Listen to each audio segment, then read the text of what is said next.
ईमानदारी की बात राहुल गांधी या उनका परिवार करे तो शब्दों का मखौली है।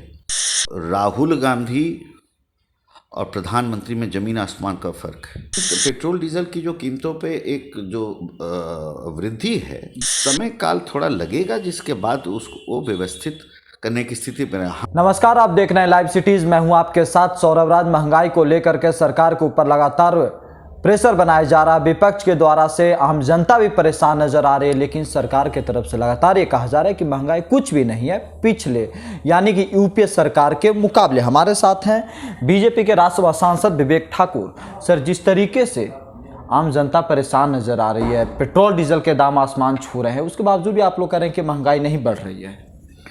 देखिए, एक चीज़ तो समझना होगा कि हम हर एक आदमी इस तरह से बात कर रहा है जैसे कि कोरोना काल में दुनिया की अर्थव्यवस्था ठप नहीं बंद का दौर से नहीं गुजरा है, जहाँ पर भारतवर्ष का मतलब रेवेन्यू कलेक्शन कुछ एक महीना शून्य की ओर रहा और विश्व में वही रहा। अमेरिका जैसे देश में गिरावट 26% रहा।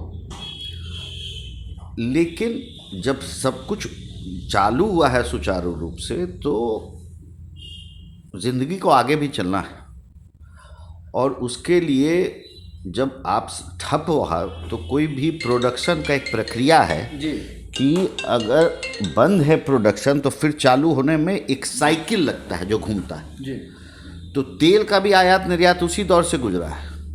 और गंभीर विषय अभी क्या हो गया है कि सऊदी में वहाँ पे बगल से युद्ध भी छिड़ गया जी। आज के आप सब अखबारों में भी पढ़ेंगे। और जहाँ पर तेल खाने हैं वहाँ पर भी बमबारी शुरू हो गई। आज का क्रूड का दाम, कल का क्रूड का दाम $70 प्रति बैरल पहुँच गया। उसके बाद तो इंपोर्ट का टैक्स हुआ, उसके बाद राज्यों का टैक्स हुआ, सबको जोड़ दीजिए तो स्वाभाविक है एक संकट के दौर से पूरा मानव जाति दुनिया भर में गुजर रहा है और हम लोग भी गुजर रहे हैं। इसलिए कहीं ना कहीं तो पेट्रोल डीजल की जो कीमतों पे एक जो वृद्धि है वो एक समय काल थोड़ा लगेगा जिसके बाद उसको व्यवस्थित करने की स्थिति में है। हम निर्माता नहीं हैं, हम आयात करता है और बहुत बड़े आयात करता है, लेकिन निर्माता के हाथ में रहता है किस तरह से उसका सप्लाई फैक्टर हो और कई विषय उससे जुड़े रहते हैं। जिस बातों को आप समझा रहे हैं सर, कांग्रेस नेता राहुल गांधी ने इस मुद्दे को लेकर के यहाँ तक कहा कि आप चंद 2-4 उद्योगपति मित्रों के लिए जनता से आप लूट रहे हैं। देखिए, राहुल गांधी की बात अब गंभीरता से देश में बहुत कम लोग लेते हैं। दो चीज़ है उसका कारण। एक तो क्या है कि अध्ययन और ज्ञान का बहुत अभाव है, सबसे पहला चीज़ विभिन्न विषयों पे। और लगभग 1 दशक से संसद हो, रोड पर हो, हर जगह लोगों ने देखा है। आज क्या बोलेंगे, कल सुबह क्या बोलेंगे।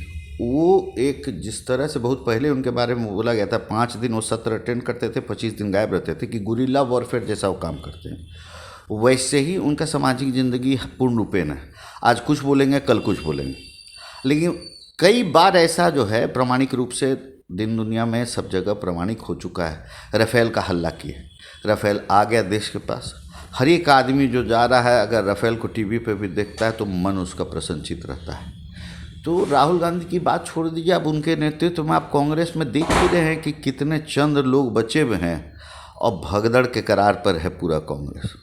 अब तो नया इंडिया टुडे का आज मैं पढ़ रहा था जी, तो उसका मुख्य पृष्ठ ही वही है, the loneliness of the Gandhi's. Lonely, अकेलापन गांधियों का। ये कब होता है? जब सब कुछ समूह समाज आपसे दूर चला जाए और आप अकेले रह जाइए। लेकिन वो तो आपके ऊपर आरोप लगा रहे हैं कि आप लोग हम दो हमारे दो के ऊपर चल रहे हैं, उसी टैगलाइन के ऊपर धर के चल रहे हैं। अब ईमानदारी की बात राहुल गांधी या उनका परिवार करे, भ्रष्टाचार की पर वो अगर बात करें तो शब्दों का मखौली है, विषयों का चर्चा कहाँ से हो सकता है। क्या लग रहा है सर कि जनता समझेगी? आप जिस मुद्दे को समझा रहे हैं, जिस विषय को लेकर के आप समझा रहे हैं, जनता समझेगी? जनता को जी 100% विश्वास है प्रधानमंत्री के नेतृत्व पर, पहली बात जी। और राहुल गांधी और प्रधानमंत्री में ज़मीन आसमान का फर्क है।